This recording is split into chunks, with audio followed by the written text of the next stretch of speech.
Alright y'all, buckle up. Here's everything I did on my Japan trip last April. First, I flew Japan Air from Honolulu and they gave me a birthday present. Like, excuse me? Free gifts for just existing. This is my Roman empire now. Landed in Tokyo and checked into the APA hotel, and when I say small, I mean I could literally touch the ceiling without even stretching. But they did give us welcome alcohol, so suddenly we're okay with living in a glorified closet. First meal, obviously had to get some sake. I mean sushi. The fish was so fresh, I swear it had life goals before I hit my plate. Fun fact, the hotel had just enough space to lay my suitcase on the floor. Luxury no, but practical yes. Next morning, we hit Minato City for breakfast and headed to TeamLab Mori. This is an interactive art exhibit, and my Instagram was definitely popping off after this trip. I for sure had an out-of-body experience. 8 out of 10 recommend. After that, we hit Takeshita Street, aka Harajuku Heaven. We checked out all the cute shops, walked into this random basement, and surprise, it's just rooms and rooms of anime-style photo booths. Oh my god, everyone looked like they stepped out of a manga. I was severely underdressed. Got some souvenirs, hit some thrift stores, found candy strawberries on a stick, because why wouldn't I eat fruit on a stick?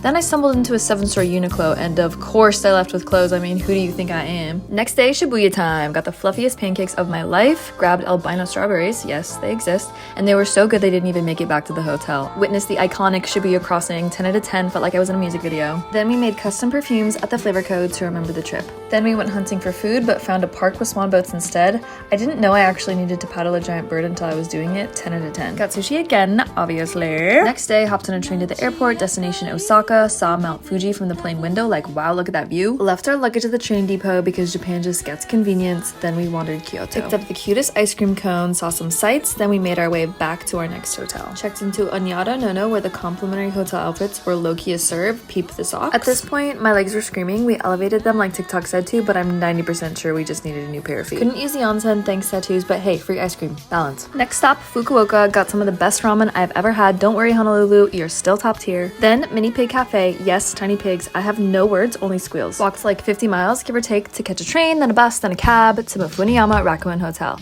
aka the most magical place I've literally ever seen.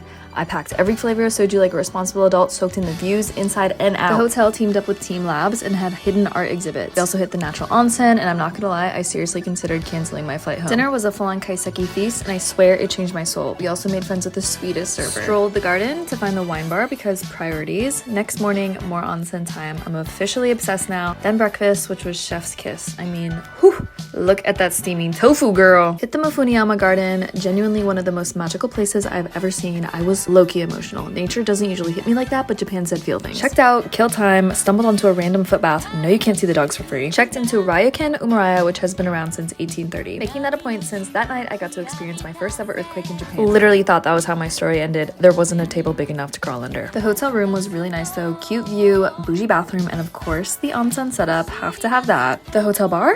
Beatles themed. Weird? Yes. A vibe? Also yes. Next morning, back to the airport. Did I mention I dragged a 50-pound suitcase this entire time? Well, now you know. Landed back in Tokyo and went straight to Tokyo Disneyland. First time at Disney, it was adorable. Ate the little green Toy Story alien mochi things, and they were surprisingly fire. Saw the infamous castle, spun on the little teacups, watched the fireworks, you know, main character energy. Next day at DisneySea, pulled up in matching schoolgirl outfits because obviously stood in line way too long for the Indiana Jones ride, but honestly it was worth it. Okay, hot take, DisneySea greater than Disneyland. Sorry, not sorry. And that's a wrap on my Japan trip. Legs still hurt, suitcase still heavy, but was it worth it? Absolutely.